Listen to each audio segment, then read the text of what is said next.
Today I'm going to show you how you can use any reference image that you want and turn that blank sheet of paper into a complete finished sketch.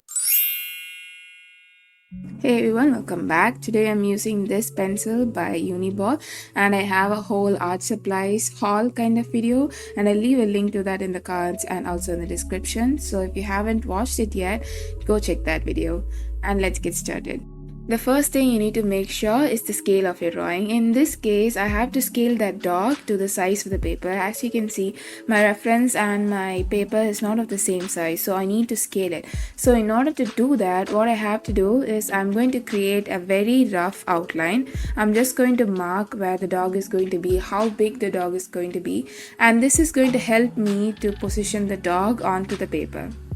This is just a rough outline of your final output sketch, so don't mind about drawing all the details in this rough sketch itself. You just have to draw an outline of where the dog is going to be on the paper. And also sometimes you also need to take care of the angle of things. For example, the cloth around the dog's neck is at a particular angle. It's not straight, it's not too far, right? It's at a certain angle, right? You need to check that also. When you do this rough sketch, you can determine which parts you're going to add in for your drawing and which of them you're going to leave out. In this case, I'm going to leave out certain portion from the dog's neck, and I don't know why I did that, but I just left it out. And this rough sketch actually helped me to see that part of the reference image that needs to be cut off. And this area from my pencil to my hands are the only things that I'm going to draw for this particular sketch. Now is the finished rough sketch, and as I said, it's just a very rough outline of where the dog is going to be. It doesn't have any details at all, and only now I'm going to add all the details, and I'm going to start from the nose. Before I start my sketching, what I do is I pay a lot of attention to the reference image and see what angle the nose is. And the next thing that I do is I have to calculate the distance from the forehead to the top of the nose. Think of your drawing as some kind of a mathematical equation. Everything is max. You have to measure the distance of every single thing so that you can determine where that feature is going to be, how big that feature is going to be, or how small or at what angle it's going to be. In my opinion, sketching in itself is full of mathematics. Now that I have a good idea of where the nose starts and ends, I can go in and draw the full shape of the nose. And as you can see, I'm going back and forth from my drawing to the reference image so that I am sure that the measurements are correct, and also I'm scaling it right. Now since I have the nose in place, I'm going to measure the distance from the nose to the eyes from the reference image, and I'm going to mark where the eye starts and ends. And I do this for both the eyes as well.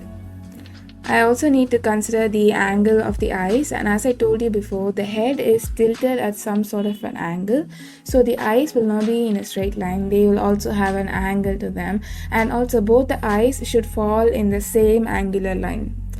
I hope I'm making sense. You can also draw some rough outline connecting both the eyes just as I did, so that you can make sure that the eyes are on the same plane. When you draw the reflections of the eyeball, you need to consider that the eye is actually a spherical thing, so the reflection will be curved along the sphere, so you need to pay close attention to that as well.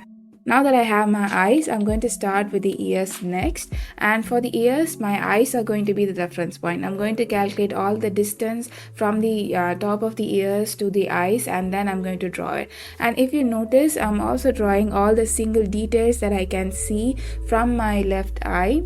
That is because every single detail that I draw is going to act as my reference point as well. So it's not just the eye, also the single details that I'm drawing right now is going to help me build the shape of the dog better. What I mean by reference points are nothing but they are just the points from which I'm going to calculate the distance to the next feature that I'm going to draw. So if you're going to go by that definition, then you can consider almost anything as your reference point. So not just the eye or the nose, you can also take the details as your reference point as well, and that's what I'm doing in this video. So basically, the more reference points you create, the more easy it's going to be for you to draw your sketch.